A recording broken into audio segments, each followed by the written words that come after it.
Hello and welcome to the 49th episode of the Adoption and Fostering Podcast with me, Al Coates, and... Me, Scott Casson Rennie.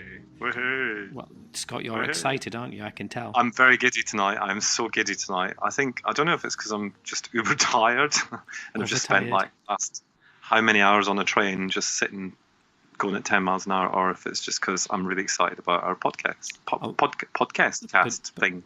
Podcast. That's it. Podcast, yeah. Podcast, right. So should we crack on and just go straight to it? Tell us who it is.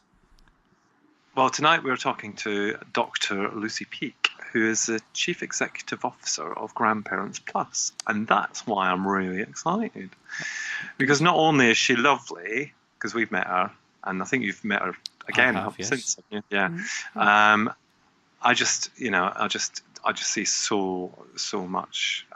There's differences, yes, there is. Before anyone writes in and complains, but there's also a lot of similarities, and I'm just really interested to talk to her because it's just something that really, really interests me. Anything to do with permanence really interests me. So, yeah, so really excited about me talking to her. Excellent. Well, shall we go and we shall go straight to it? And let's find her on the internet, lads. And patch her in. Aye. Patch her in. Please hold caller. Switchboard. So, as we've just said, we are joined this evening by Dr. Lucy Peake. And how are you, Lucy? I'm very well, thank you. Good. Great to be with you.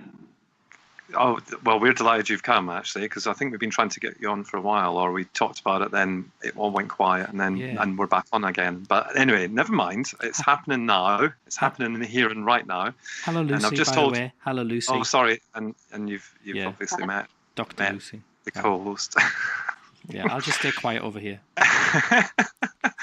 And I was just saying to Al there, I'm a bit giddy tonight because this is this podcast is really excited me because I think there's loads to discuss. So I think what we'll do is, if you can, for those that don't know you, just give a brief introduction to yourself and tell us all about yourself. All right. So I'm Lucy. I've been the Chief Executive at Grandparents Plus for 3 years almost.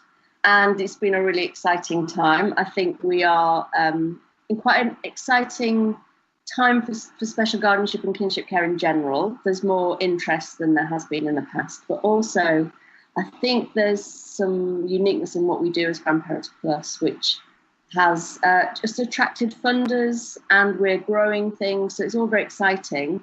I'd say that my immediate previous role at the Fostering Network has been incredibly important, really, for me, in understanding the wider sort of context that we operate in. So I'd been there for nearly 10 years, so quite a long time in development roles. So initially I was involved in policy and the campaigning side, but I moved over into more of a program development role. So some of the things I look back at being involved in, things like staying put, extension, so really recognising that ongoing relationship that young people need with carers. Yeah. The Mockingbird model, introduction of that, again, just real importance of stability and relationships and people being around a child and a young person for, to give them what they need. So a lot of that has been really relevant to bring across to Grandparents Plus, and it's fantastic what's happening at the moment. And just to pick up on something you said there, more interest. Why do you think there is more interest in these other forms of permanence that include birth families? I think there's been a recognition of the numbers of children. So we've seen more and more children placed with special guardianship orders. And so it's probably inevitable that over time there would be a greater focus on them. So we really welcome the government's extension of, the Adoption Special Guardianship Leadership Board to include special guardianship. Yeah. As a charity, there are still issues, though, around that quite narrow focus on those children who were previously looked after. So we will continue to talk about all kinship carers, all children and young people in kinship care. We think we need to widen our focus on all of them. There's just too much of a disparity in support at the moment. Hmm. So, and what sort of oh, sorry, Al, you're not getting a word in tonight, are you? No, I've got It's questions. honestly, you've got questions. I've got loads of questions, but no, I'm not going to get in. I'm sorry. Let's not bicker in front of guests. Oh, dear me. Well, it's interesting because the Staying Put program that you talked about as well, that really interested me, because I didn't hear about that until after it kind of become a thing, if that makes sense. So what was your involvement with that? It took years. Mm-hmm. So, you know, I give credit to lots of people at the Fostering Network, because it was a campaign that started, you know, as these things do, with some consultation with young people and foster carers, led to a policy paper. And it was probably about 8 years of lobbying until the time came when we could get that into a government legislation.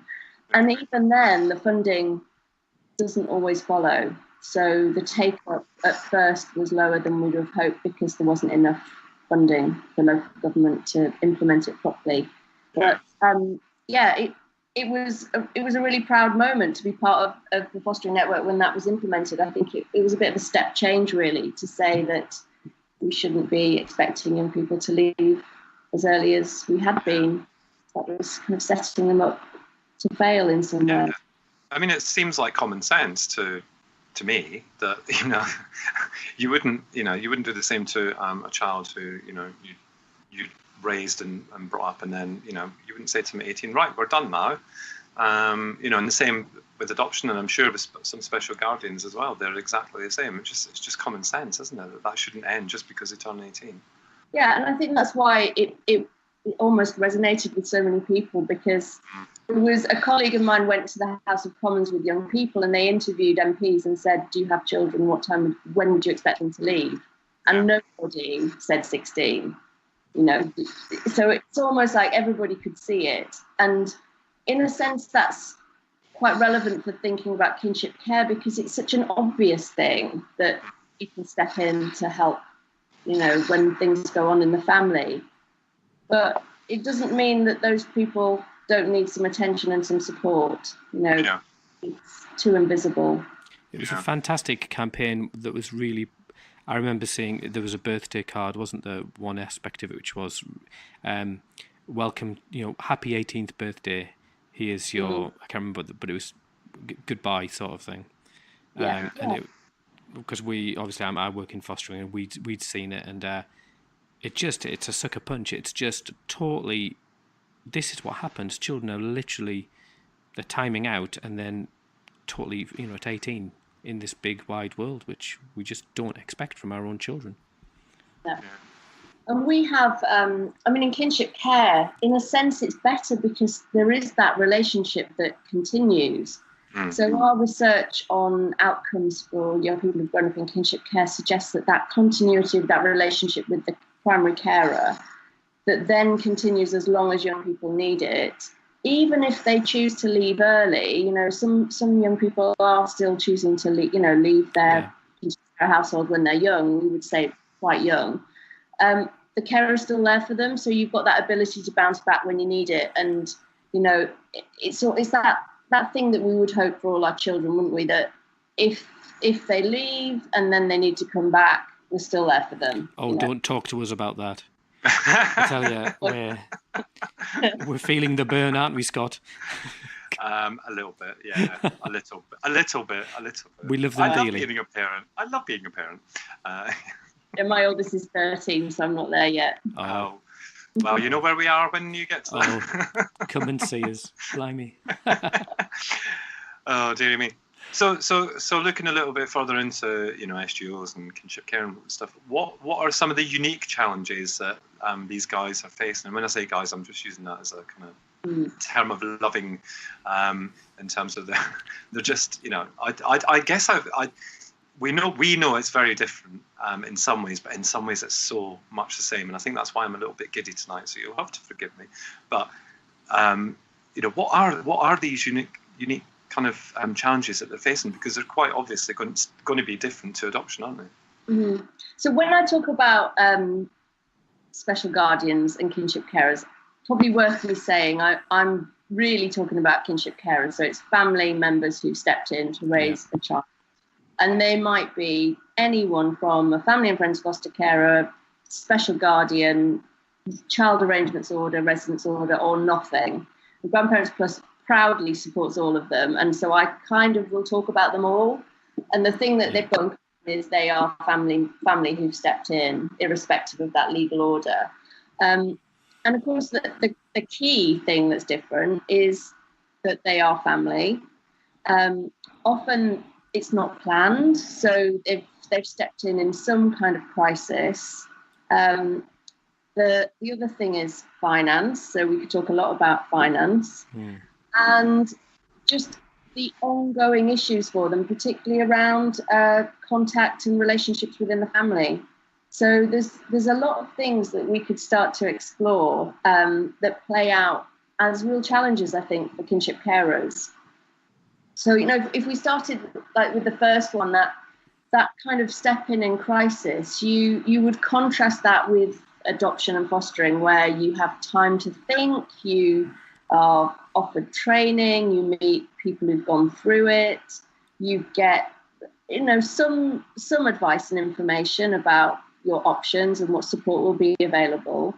What happens with kinship care is often they're just thrown into it. So their instinct almost is to take that child and make them safe as quickly as possible. Yeah. But that puts them at almost a disadvantage because they don't have necessarily the time to find out their legal options, the support they can ask for. They might be nervous to ask for that support because they're worried that that baby they've picked up from hospital is, could be adopted if they ask for too much. And I think there is often for them that it's almost like a retreat. It's the child comes with you. You make that child safe, and you retreat from services as quickly as you can. The very best services would be supporting that kinship carer from a very early stage to understand what's about to happen, the challenges that lay ahead, the support they might need. Can I ask about that? Because one of the nuances is that if you, and there's a movement that's just started this same children but not lack, I can't remember the name of it. This idea, that if your child is gone into foster care, then comes out of foster care, then immediately the different systems move into place. Pre-pill premium plus on a really basic level, but they're as previously looked after children, they're then entitled to all kinds of resources. But if it's that dash in the night, that phone call at midnight, and the child comes straight into that carer's house, then they're not, and that's a huge injustice, isn't it? Yeah, it's massive. So, when we talk about that, what's your instinct telling you to do? So, it's a carer she works a lot with us. She made that dash in the night. Her daughter had mental health issues and was using drugs, and there was a call from the neighbours. She went round there. She picked up the two toddlers, took them home, left them with her partner, and then went back and sought to make her daughter safe in a really difficult situation. Yeah. But that was deemed to be an informal private arrangement because she'd rushed over there before the police had kind of made that call to the social services. And from then on, like within days, she was told, you've got to get money together, get to court, get yourself a child arrangements order. She didn't ever have time in that crisis of almost like trying to keep her daughter safe and look after the two toddlers to kind of get that advice that she needed. So then it's, after that crisis period, she'd given up work because what else could she do? She found us and she's still fighting for support, and it's years on. And that's not an untypical situation that we have.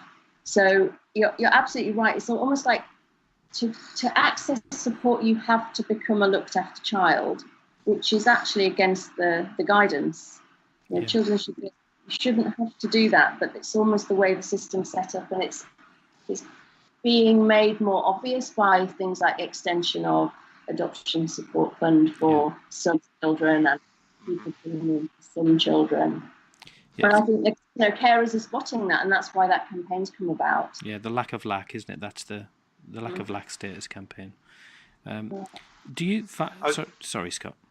No, I was just going to, before we kind of move on from the crisis bit that you're talking about, Lucy, because I used to sit on a panel for permanence, and bearing in mind this was probably about 5-6 years ago. And I always remember really thinking, and I'm not sure how I feel about this now that I know so much more, but I always remember thinking when we had kinship carers or, what's the other one that they used to, I'm not so sure it's common now, but what's it called? It's got a C in there somewhere. I can't remember what the person. Connected person. That's what I'm thinking. Yes, come and listen to the podcast while two men think about things they've forgotten. Yeah, exactly. Can't remember their words. And I always remember thinking the difference, because there was this fear. Of course, there is a fear about their relatives, whether it's grandchild or nephew or cousin twice removed or whatever, being removed from the family, and it almost seemed like it was so rushed. And the assumption was, and I don't know what your thoughts are on this piece specifically, but the assumption was that even though they came to a permanence panel, before they got there, it was assumed that the children would stay with them. Mm. I mean, to me, that's I guess a journey that you would expect. But actually, in terms of lack of support and preparation, is that the right way to do it? Or, I'm just not sure. My mind's not made up on it, because it seems unfair to put the children in a position and the family in a position where they might not be able to help. There's lots of people who think that the timescales for assessment are too short. Yeah. So, I think it's wise for us all to look at that, because if you put everything together, you've got the crisis in the family, you've often got a lack of information about what the child's gone through. So some of the information you get as a prospective adopter, you don't get. So, the medical reports, the child's history and so on. So it's quite hard for a prospective kinship carer to really understand what the impact of the child's experience is likely to be and what support they may need to have in place. So there's not that same discussion and consideration that you might be able to have as a foster carer or an adopter. And there's been none of that training for kinship carers that foster carers and adopters have, understanding attachment and, impact of trauma and so on. What some people say happens is there's the crisis, the child is placed, the order is made, the services and support kind of fall away, sometimes immediately, sometimes over 3 to 6 months. And you may have that honeymoon period when you think everything's going to be fine, the baby's with me now, or the 6-year-old with me. And then over time, things become more apparent. But the problem for kinship carers is the door is closed unless the child is previously looked after, when it's more open. So I think there's something about the assessment process doesn't give enough time for people to really understand it, and I think that's because of everything going on. Yeah. And natural instinct that you step up and you say, yeah, of course I'll do it. And so I was speaking to a woman yesterday I met who was about my age, and she had a nephew that she didn't know about. A nephew appeared, and the thing she kept coming back to was, well, what choice do I have? Realistically, what other, all the assessments in the world, whether there's support or no support, but what choice do I actually have? He's my blood. And there's that tension that no matter what the services are or aren't, more to the point, people don't necessarily feel that they've got a choice, do they? Yeah, I think that's it, Al. And a lot of people say, they do it however hard it is, they do it again in a heartbeat because it's the right thing to do, you know. And I think that's why kinship carers have been neglected so long, because they would just do it. You know, they'll put things. But that doesn't make it right, does it? You know, and we can see. No, definitely not. You know, we go on to talk about the struggles that and challenges that kinship carers have, which are very real, and they don't have some of the support that the doctors have. So right from the beginning, things like no time off, you know, no right to paid time off work. If you're a special guardian and you're a grandmother, you picked up a baby from hospital, you're going to look after that baby forever, but you have no right to paid time off work. So those grandmothers are often still working because the retirement age has gone up. Yeah. They're giving up work. They're not necessarily entitled to a decent financial allowance. So we're plunging people into poverty, and that poverty will continue. Essentially, we're saying, okay, it's the benefit system for you. That's where they're sent to look for support. And they know that their financial future has just gone. Yeah. It's that we were with a group of women who they were all in their 50s. They'd all given up work to become kinship carers, and they kind of talk about feeling impoverished, an impoverished future. It's that sense of I'll have no money today, tomorrow, and forever. That's it. It's a pretty desperate outlook, isn't it? Yeah, it's a broken system that can't recognise that somebody who is raising a newborn baby can't have that right to paid time off work. So I hope some of those things will be sorted fairly soon, because it's so obviously not right. Yeah. Added to that, do you think there's a stigma about that can come with those circumstances? Yeah, I mean, kinship carers do talk about that. It's the impact on their relationships is huge, and I think that's partly because of their stigma. So often, what we find is that their relationships change. So friends might drop away because of what's happened, or because of the needs of children, and they're almost a bit out of kilter with what's going on. So if you're 60 and you're suddenly looking after toddlers, your friends are not doing that. Yeah. You're not even with a peer group who are going through some of the same things. And then there is that feeling of, perhaps it's my fault. Even if, rationally they know it's not, they can still feel that. And that balancing of how do you keep maybe the grandchildren safe, but also maintain that relationship with the mother or the father, which is the reason why they weren't safe. I mean, it's so complicated. Yeah, and I guess there must be a stigma that the potential for people to feel that that people are whispering behind their back. Well, if you raised your own children properly, you wouldn't be looking after your grandchildren or your niece or nephew or whatever combination of relations, which is again just further isolating, further excluding people from their peer group. Yeah, I think that's why. And I mean, there is 70% of people in our survey said they felt anxious, stressed, and isolated. So they are definitely feeling that. We as a charity will tackle that head on, because actually becoming a kinship carer can happen to anyone, and we absolutely see that. So I think it doesn't take long for most of us to realise there's someone we know who has become a kinship carer. Yeah. So, because it happens for this sort of, plethora of reasons. But obviously, if you're a kinship carer because maybe, somebody died, it's different from if you become a kinship carer because, your child's gone to prison or, is involved in drugs or something. So I think there is there's definitely something for kinship carers about wanting to come together as kinship carers, but then almost come together with people who understand what they're going through specifically. Yeah. And, things like imprisonment.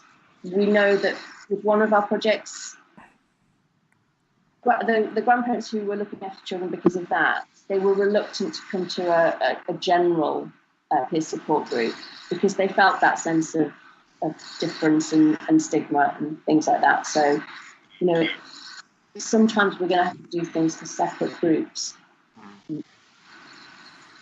Yeah. Which makes it quite difficult, actually, doesn't it? Because when you've got that, there's a couple of things that you said, and I'm thinking, wow, you've started off talking about them, and I'm like, oh, that happens with us as well. But the background to it is really different. The reasons for it happening are really different. But there's still a lot of synergies, which I think is really interesting. And it must be very difficult as a service, because I know that I have similar issues in terms of the different sort of backgrounds to even the doctors, bringing them together. If they've got teenagers or if they've got young children, and sometimes never the twain will meet, I guess. So it puts a lot of pressure on a charity to be able to provide as much as they can when it's not available. Yeah, I think certainly for those kinship carers who, there's been a bereavement, it's really difficult. So, there's another carer who she came to see the children's minister with me, and she talks about looking after her two she's lone pensioner, was looking after her two granddaughters while their mum went to hospital for an operation, and mum died. So she lost her only daughter, and her granddaughters lost their mum. And she was thrown into this situation, which I can only describe as just hostile in every way. So she was told that she voluntarily looked after the girls when mum was in hospital, so it was a private arrangement. She says, I did not expect my daughter to die. She was living in a small flat that she bought for her retirement. She gave up her bed for the girls. She slept on the sofa for 7 years. She was told that she didn't qualify for any support, so she was going to the food bank. She then did what you would all want to happen, I think. She wanted to keep some stability for the girls. So although she lived in a different town, she drove the girls to their same school and sat in the car outside all day because she couldn't afford the petrol home. And I just think, this is what's happening. And for someone like that, actually the need for support for her and for the girls is so substantial. And it's not just about being in kinship care, it's about the loss of someone and grief. And yet the system didn't provide any support at all. It's outrageous, isn't it? It's disgusting, actually. It's not outrageous, it's disgusting. Yeah. So she told the children's minister she slept on a sofa for 7 years and she was in her 70s. And, we know that kinship carers are doing things like that. And it goes back to that thing, you're doing the right thing. And then it's almost like, well, what else could I do? And she wanted to do that. Of course she would do that. But yeah, if you come into kinship care like that as a child or young person, you do not qualify for any particular support. What did the minister say to that? I'd be interested. Yeah, Me too. so we are trying to get groups of carers in front of MPs and the children's minister, and I think a lot of people can immediately connect. They can see that this is wrong, and there's an awful lot of sympathy. The challenge for us is moving it from sympathy on to action. Yeah. And I think, in this climate, it is really hard, to get anything on the national policy agenda. And, within a climate of, austerity and local authorities really struggling with the costs of of statutory services. Yeah. So I think that there's an understanding and there's sympathy. For us, it's about, okay, now we need to do something. Yeah. I mean, can I ask about, because one of the things I've noticed is that the landscape is quite a jigsaw across the nation in relation to special guardians and kinship carers. It seems like there's lots of small groups within communities, but there's you're one national voice, but there's not like Adoption UK kind of speaks for an awful lot of the adoption community. Is there a comparison within special guardians, or is there work to kind of bring this into one voice and one community? So in the northeast of England, where we worked, we had lottery funding to develop with kinship carers peer support groups. So we've worked, right from Northumberland down to Teesside to set up support groups which become carer-led. And what happens in those support groups is it's kind of a grassroots up type of approach. So people are coming as kinship carers, whatever their legal order, and they really come together around what's unique and shared in their experiences. What we find in London, where we now work, is that the local authorities are more advanced in their work with special guardians. So local authorities have set up peer support groups for special guardians. So you find that special guardians are coming together as a group, and they might refer to themselves as SGs. There's almost like this identity growing around special guardianship. Yeah. But there's a difference in different parts of the country, right? Because I think that follows where local authorities have got a strategy, where they are putting resource in, where they're almost like building a programme of support for special guardians. And what we would say is it's really important that all those services are opened up to kinship carers. So if there's a special guardian support group, we'd say, please open it up to your kinship carers. In the same way as we would say, it makes sense to open up some of your training that's put on for foster carers. Yeah. Well, carers too. So just use the existing resource, because there are some common themes that people are dealing with. I've forgotten your original question now, Al. It was probably quite dull, if I'm honest with you. It was something. There's a patch. There's a patchwork. Yeah. Do we have one group? So what for us? There's this thing about there's a kinship care community that, to some degree, Grandparents Plus tries to represent. So about 4,000 kinship carers are in our network. Well, there might be 300,000. So the best data we have is from Bristol University's assessment, tells us about 200,000 children. So, maybe 300,000 kinship carers. We don't know. So, one of the key things the government needs to do really is to look at better data. If we care about these children, we have to know who they are, where they are, and then we can start to look at their experiences and outcomes. Yeah. Scott, I was going to ask you, because you obviously you work at a national level about adoption, and obviously I guess the cry often is same children, just different circumstances. Do you think there's ever going to be a time, it's a question for you both really, do you think there'll ever be a time when adoption and kinship care will kind of merge into a much bigger, potent voice? In a word, from me anyway, I don't think they'll ever merge. Right. Because I think there's a lot of synergies in terms of the children, but they're not the same children because the experiences are very different. We have an adoption system that's closed. It's a closed system, and that's not how, in my eyes anyway, that's not how kinship and special guardians and connected persons works. Because, like Lucy's made some examples there of where parents have passed away and stuff like that. That's very different because they're not going to have that contact, but they've got that loss. But it's a permanent loss, isn't it? It's not like, the risks to our children when they reach 18 or when they reach social media age of being able to access that. So I think it's very different.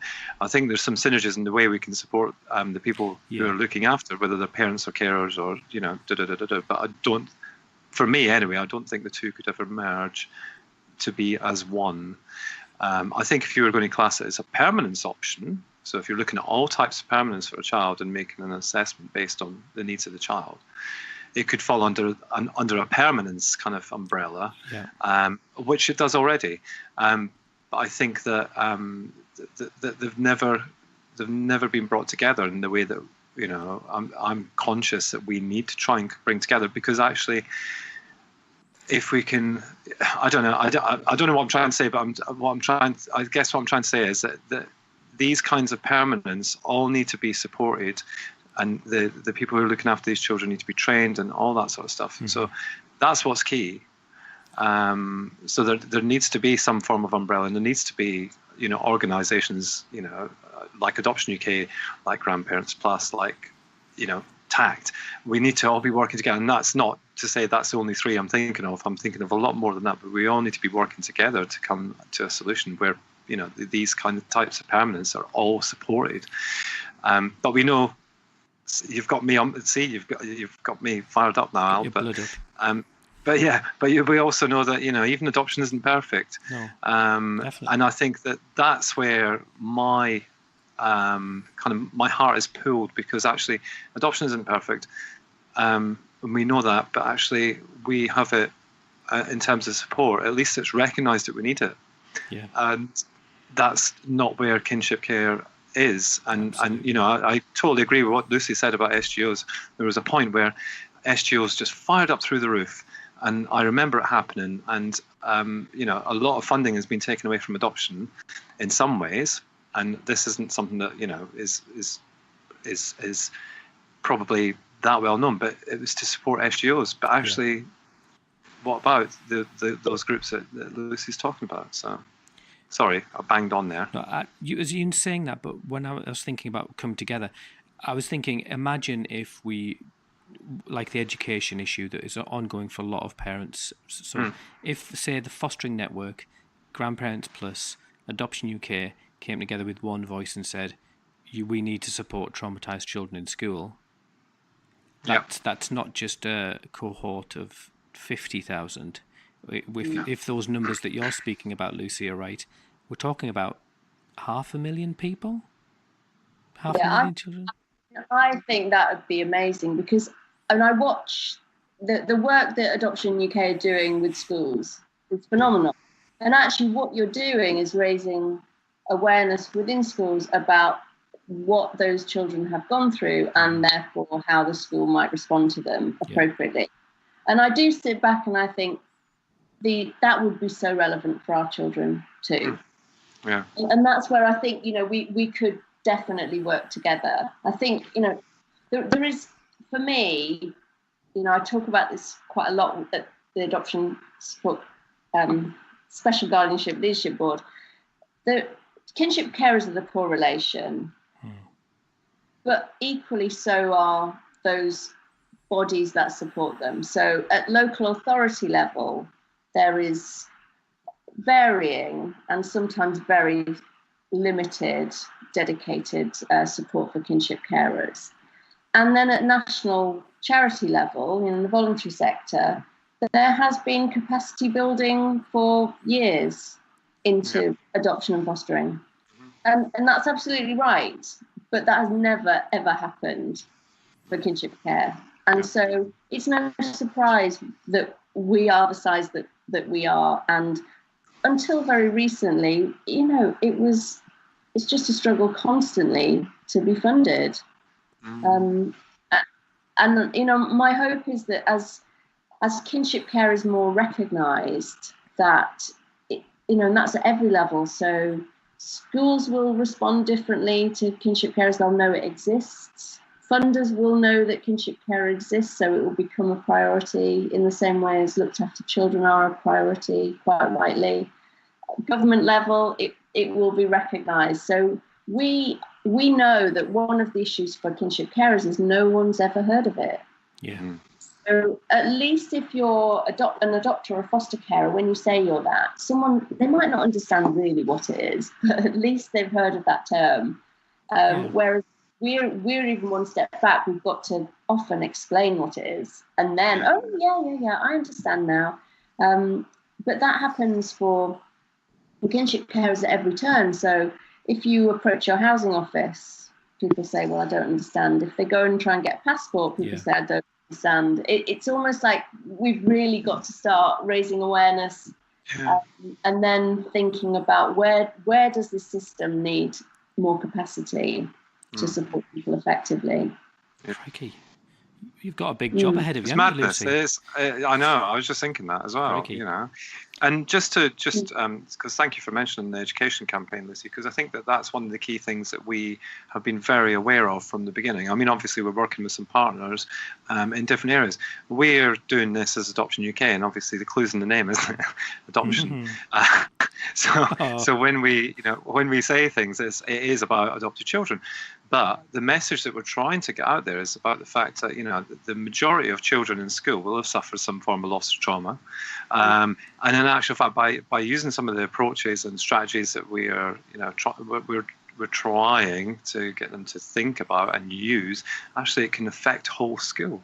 And that's the key thing, so it shouldn't matter that, what their legal status is, or what their family situation is. Now they should all have that equal chance at school, because they're all being accommodated in their own ways. And I guess that's what happens when we've still got quite an Edwardian school system. And that's been polite about it, to be perfectly frank, because I think it's too rigid for a lot of the children that go there now. And that's not just our kinds of children, so, kinship children, adopted children, foster children. That's, children of single parents. That's children of, all these kind of groups where there's divorce and, things like that. So, yes, they're not in the same, I'm not saying we're categorising them the same, but, that is the key message that we need to get out there, that, the majority of these schools these days have issues with children who don't fit into that Edwardian system. Yeah, and there will be a really positive ripple effect from everything you're doing, which will go out to the other children. Yeah. So I suppose, if we're really clever, that at the moment there's an opportunity for, particularly in special guardianship, to think about what's worked really well in adoption. Think about the kind of training, the ongoing support, and so on, and think about where might that move across to kinship care and be effective. Yeah. As someone who's come from fostering as well, I tend to look that way as well. So things like peer-to-peer support. Yeah. It's so obvious, isn't it, as one part of the solution. And we see that in fostering, we see it in adoption. It works really well in kinship care too. Yeah. And our vision at the very least would be there's a local peer support group wherever you live.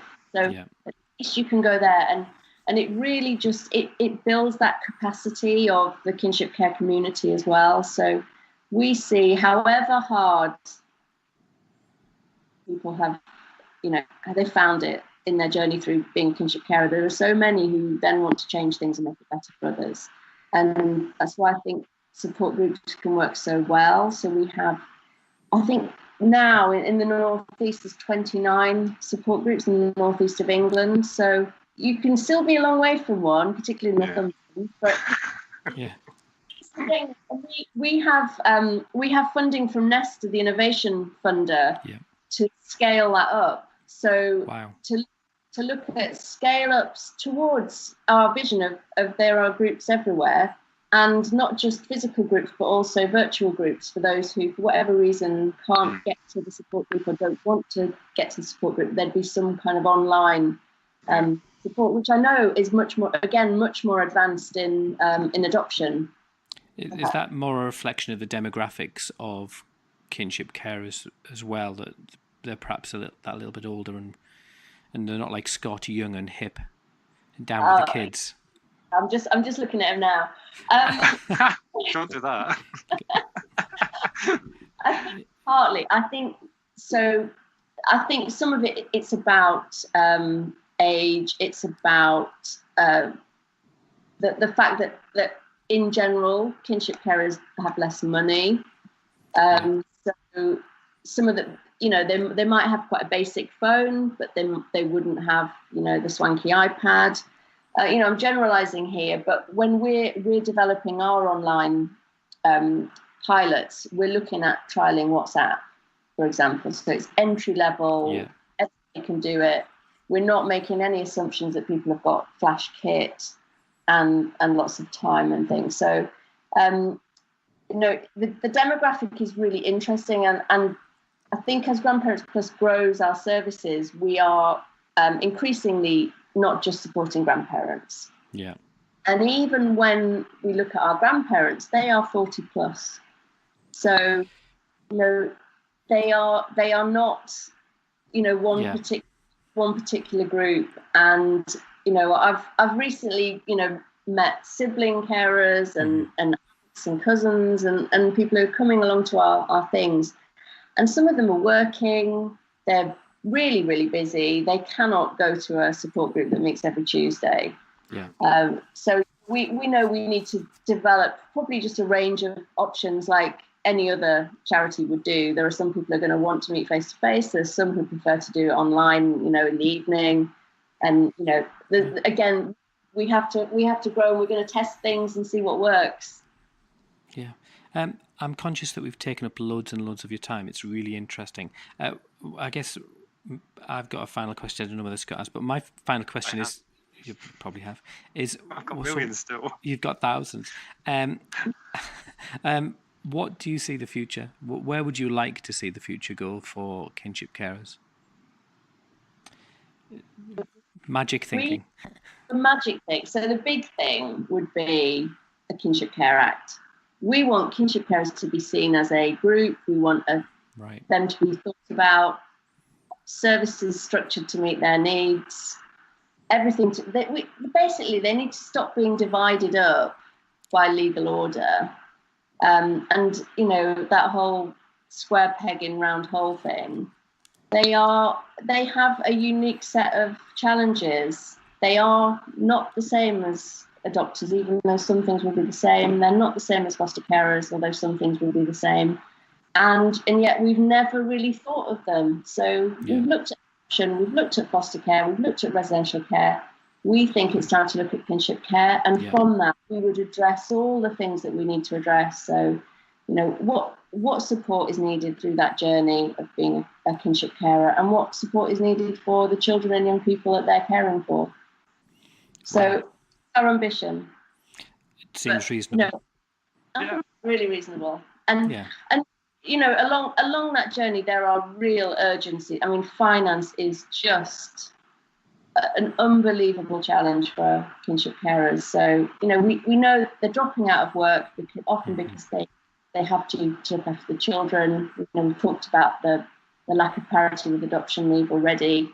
And I think 43% in our last survey said they don't have enough money to meet the needs of the children. And there was Bristol University research found 3/4 of children in kinship care are growing up in deprived households. I mean, I see 3/4. 3/4 of children in kinship care. I don't look at any stats for, deprived areas and find that level of children. If you put all of our children in a town, they would outstrip any town on child deprivation. To me, it's shocking every time I read that. It is pretty scary, isn't it? Wow. So to me, it's that absolute urgency to deal with that. But at the same time, kinship carers are really vulnerable to cuts. So because there's that lack of entitlement to financial support, they are frightened that even if they have it now, it could be taken away. So, really, really precarious financial situations that they're in. Wow. Scott, final questions? Well, it was a similar question, actually, but I just wanted to pin you down a little bit in terms of your, within your time as CEO, what is the one thing that you want to change? Is it that you want to see the Kinship Care Act, or is there something else that you really, really want to make sure that is done in your time as CEO? So, I mean, the thing that we are really pushing on is support wherever you live. Yeah. So, as well as we really focus on raising awareness of kinship care, pushing policy and practice change, but increasing support. And that's the thing that we can do. Mm-hmm. So we have, this range of programs which are growing. We have local authorities now commissioning our service, which is called Kinship Connected. We want that everywhere. We are quite open about that. We want wherever you live, whatever your legal order, you should be able to access support. And before that Kinship Care Act comes, we will do our absolute best to make sure that happens. Well, that is a pretty lofty and you got. I think you've got us, Lucy. I think you've If you've enraged us. The key to power. Yeah. And I think it's worthwhile saying it because I know that we are the adoption and fostering podcast. That must get on your wick a little bit as well. But in the same token, I'm not sure she's that bothered.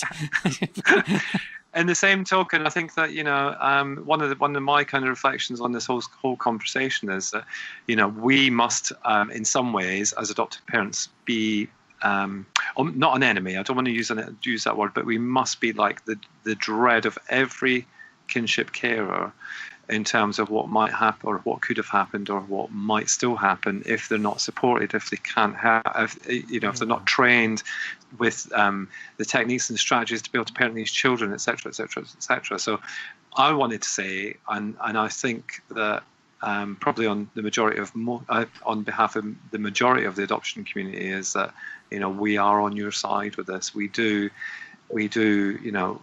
that there's lots of differences, but we would rather see these children stay with their families as well. Yeah. Because it's just one thing on top of another for these children, and it's just so unfair. So I, for one, do take my hat off to kinship carers. Yes. And I think that you're all doing a fantastic job in very difficult circumstances, and I salute you on behalf of the majority of the adopted community. Yeah, we want to be allies. Yeah. We do. Yeah. I think that's the safe way to go. I mean, because I've worked in fostering and now kinship care, I am absolutely clear that children need the right place for them. Yeah. What we're doing wrong is if they're going into one placement, the kinship care option, we're not following that with enough support. Yeah. So it's about equalising access to support, and actually, it's not about not recognising that many adopters need more support too. It's just about saying, can we just level this up a little bit? Yeah, exactly. Yeah, equity. Yeah, for the same children.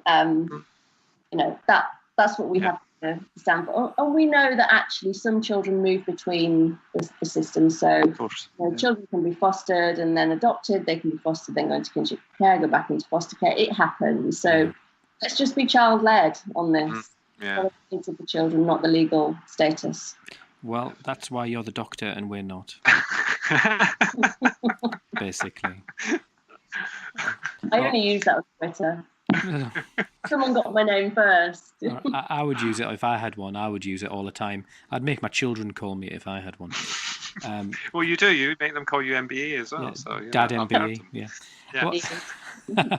Well, Lucy, thank you, Dr. Lucy. Thank you very much for coming on. And I look forward to seeing you if I ever get near the Houses of Power. And if you're there, we shall have a coffee and chit chat. That'd be wonderful. Yeah. Thanks so much. Thank you, Lucy. Bye. Thank you. Bye.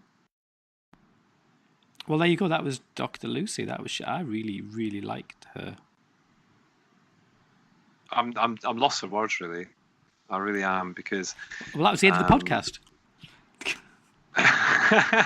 No, you know what I mean. That's just like, it's what we knew, but it's now real in my head as to what the differences are, and the fact that I mean, Lucy's conversation was more kinship led than SGO, and that's I think that has raised something else within me about we focus on this SGO thing all the time, and kinship is just visible element, isn't it? It's just a minefield, and I meant every single word of what I said before we stopped talking to Lucy.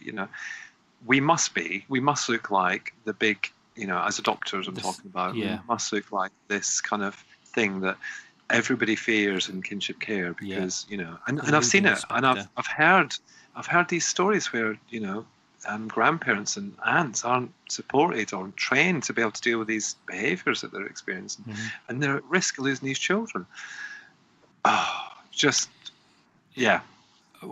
I mean, I don't know about you, but my experience of adoption is it was really simple before I knew anything. It was really black and white. Pretty much, yeah. When we set off on this journey, it was just, it was really I want to clear. have a kid. Yeah. But now, the closer you get to each one of the issues, you see that there is no certainty, very little certainty, even in what appeared to be cut and dry. But I just, that idea of the whole community, all these communities under this one umbrella saying, we have all got different needs, but our children need, for example, schools. We need you schools to get your act together, or we need you local authority to get your act together. And, if you're talking about 400, 500,000 adults saying that, that's got real power, hasn't it? Oh, doesn't it? Yeah. Wow. I'm still like a little bit shell shocked in some ways, because it was really good to hear it, and it really does make you think. It really does. And I challenge any adopter not to feel like that about this issue, because it is a real issue. Well, I don't know about you, but I often get quite miffed when I hear sort of this. It's a phrase that I hear adopters use, where they say, "Oh, we look after some of the society's most vulnerable children," which we do. But I think when you look at kinship carers, they do, but are in of themselves some of the most vulnerable. Exactly. Yeah. And that, when she talks about the story of the woman sleeping on the settee, you go, yeah, that really got me, actually. And I know it got you because I could see your face, but yeah. So actually, let's ditch adoption. Let's just put our shoulder into let's just go and just elbow in. Let's don the old American football outfits and let's go for it. You and me up at the DFE. let's bang some heads. Break your windows. Yeah. But it's a joke. It's a joke. No, it is a joke. Yeah, just in case anybody from the DFE is listening. Anything Scott and Al said in the podcast tonight is just a joke, and in no way represents. To be fair, it normally gets repeated when we're up at the big house anyway, that we've said something on here, so someone does listen somewhere, doesn't it? They have moles and minions. They do, yeah. They've probably got someone who just listens to these podcasts and analyses every. And if you're listening, I think we flatter ourselves. We know who you are. We know who you are. I think we flatter ourselves. Yeah, we do. Oh. But anyway, yeah. Cool. And it's funny because I was at an event last week with Joe's Trust, which is a cervical cancer charity, talking about parenting by alternative means as well. Of course, yes. What was that all about? Because I know I got this random tweet from you over the summer saying, "What do you know about cervical cancer?" Was that like and I said, it's a bit random asking a bloke that, but it's cancer of the cervix. That's the extent of my knowledge on that one. And for me, I don't even know what a cervix is, so you're one up on me there. So basically, I was asked, "Are you laughing, Mr. Collins?" No, just the podcast always ends up in some sort of female plumbing issue recently. And we had the female plumbing issue. Oh my days! We had the two least qualified men in England to talk about women's plumbing. Talk about things like that. Yeah. Still, at least it's not tire levers and Vaseline and Dyson. Oh, damn. Anyway, in all seriousness, I was asked beginning the summer to. Actually, it was when I was in Newcastle. Whenever I was in Newcastle for work, I think it might have been the CVA conference. I got a phone call from Joe's Trust, and they asked me to go along and do some workshops. Or a workshop for them, on parenting via alternative means, and it was designed to be also about surrogacy, which obviously I don't have any experience of, but I mentioned it. But what was interesting is that because I asked you and I asked someone else actually, who's also a social worker. Yeah, pretty much. Like a real social worker. Well, yours was from the fostering aspect, and hers was from the adoption aspect. So it was true. it was well good. Done. Yeah. But what is interesting is that there is no statutory guidance on fostering or adopting after you've recovered from cervical cancer. However, I did get some really, really, really good information from you, kind of, and from a medical advisor on an adoption and fostering panel as well. But talking to these people who've been through this really massive amount of trauma, loss, can you see where I'm going with this? Yeah. It was very much, it was very similar in some ways, and there were, it was just an amazing opportunity, and I ended up doing 2 workshops because it was oversubscribed, and that's not because it was me; it's just because it was parenting. Yeah. And I was able to give information to the charity staff and volunteers as well, because obviously they were asked about this quite a lot, and it's another way of being having to kind of come to terms with your infertility. It must be catastrophic. Can't imagine. It's bonkers. Yeah. Life is bonkers sometimes, Mr. Coates. Oh, you can tell me about it. I've had a week. Oh. Well, is that for not on the podcast? No. Well, this is the normal crazy humdrum, but we've had puppies, which has all been very exciting. You have had puppies. Well, we had 10 puppies. I've been thinking about this story. Have I ever told you about my dead cat story? No. Right, okay, well, I'll start with the dead dog story, and we'll move into the dead cat story. So, we had 10 puppies, and one was born stillborn, and that was very sad, but we all accepted the fact that it was 9, and that was good. And then one was a runt, and it lived for a couple of days, and Lottie became quite attached to said runt, and she worked quite hard. You see where I'm going? And so she worked quite hard to kind of help said runt live, only for said runt to die in her arms. So being a 13-year-old girl, that tweaked quite a few things. And now I know adoption and loss and children losing things and adoption, it's kind of a key thing. Yeah. But she sobbed, and I was quite relieved she'd sobbed. So I was secretly quite pleased, because actually it shows that she's a functioning human because of the dead cat story. So a long time ago, when I was young and happy, 6'3" and blonde, so this was when you were blonde. I was blonde. That's another story. When Lottie was about 4 years old and Flossie was 5, we had a cat, and the cat used to like to sleep where it was warm. So one day I walked into the garage, and the tumble dryer was on, and it was going whoosh whoosh whoosh dum whoosh whoosh whoosh dum whoosh whoosh whoosh dum. Did you like that sound effect? I've been practicing. And there was a funny smell, so I opened the door, and there was our cat, Izzy. Right. So the cat was dead, and so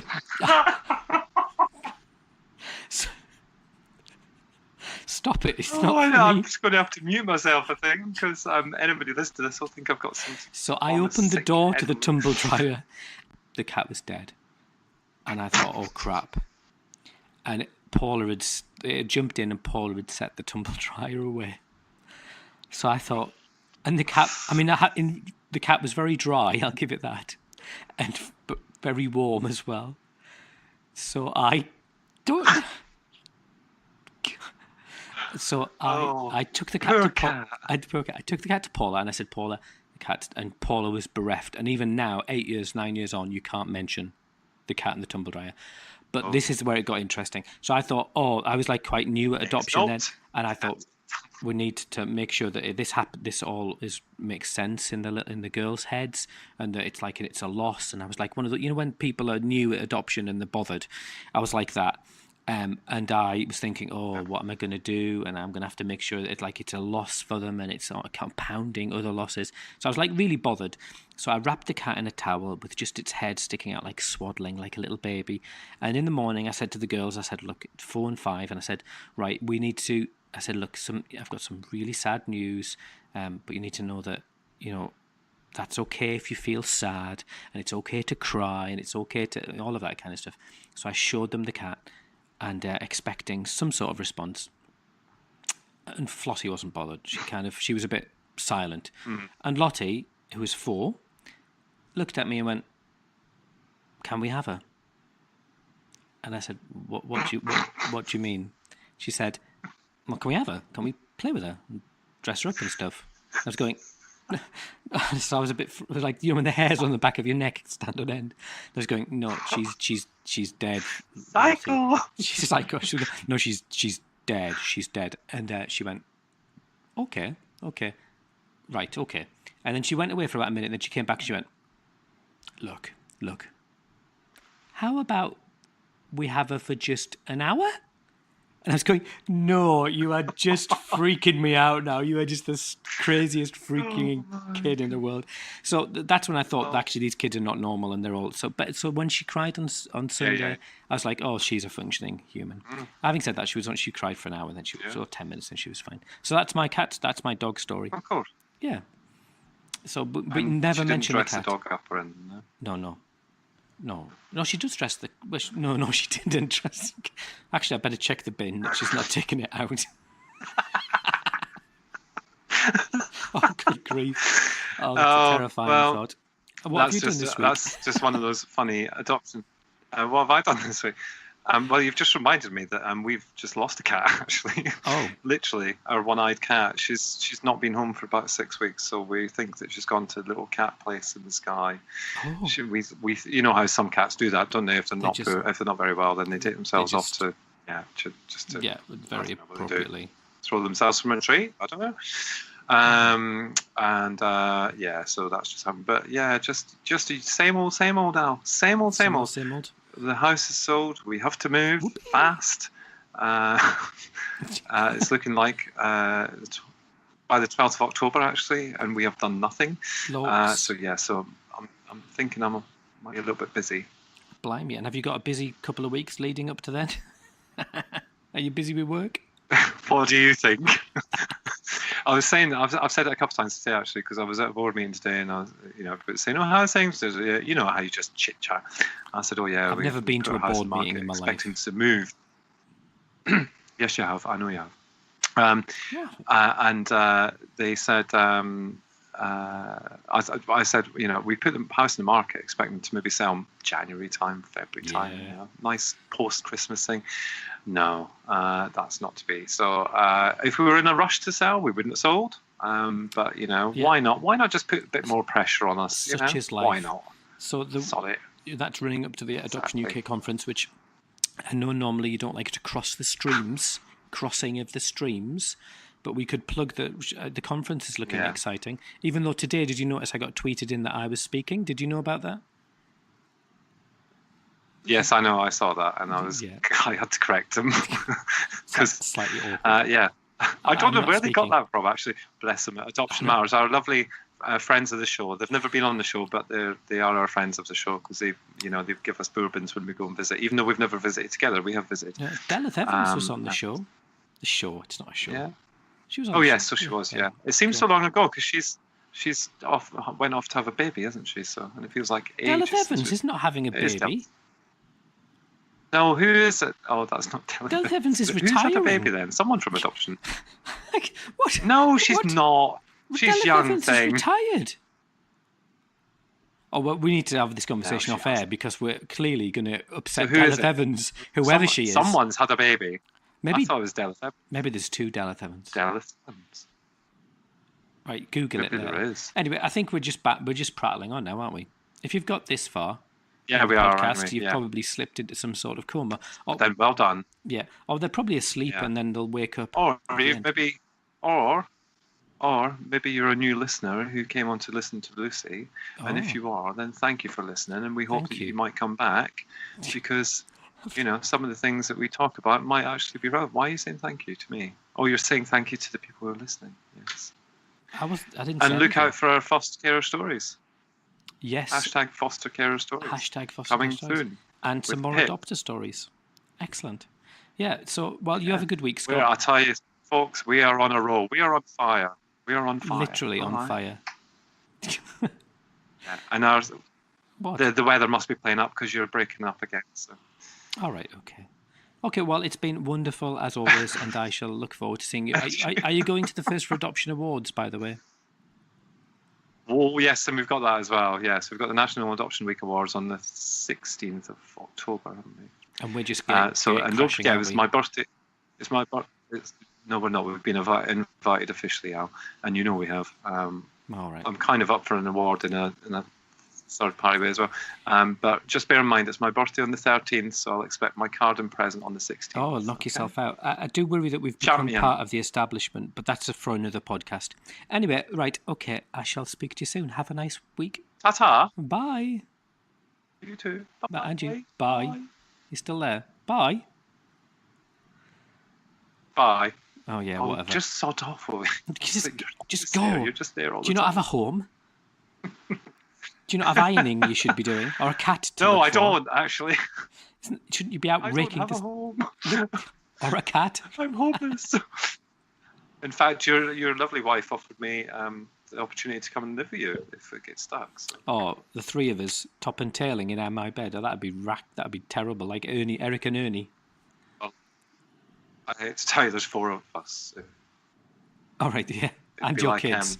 Oh. It'd be like Charlie in the Chocolate Factory with the grandparents in the bed.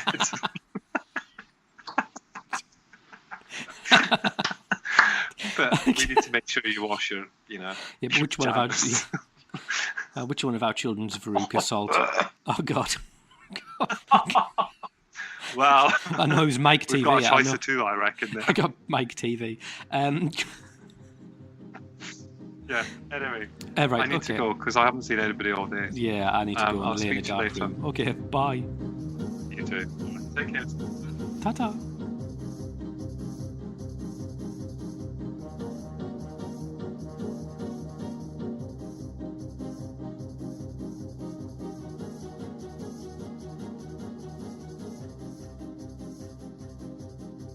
Thank you, Lucy. Bye. Thank you. Bye. I don't know how to turn you off. No, I get that a lot. See you.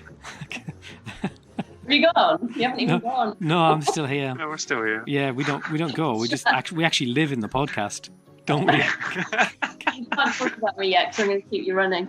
Right. Bye. I think you have to leave. We can't send you away. It's late, Lucy. You must have things you need to do. I wish I knew how to turn off Skype. That is my. There's oh, No, she's gone. Goodbye, Lucy. What does this button do? And she's probably going, oh, I've gone. Oh, maybe she hasn't gone. Maybe she's muted and she's listening to what we're going to say.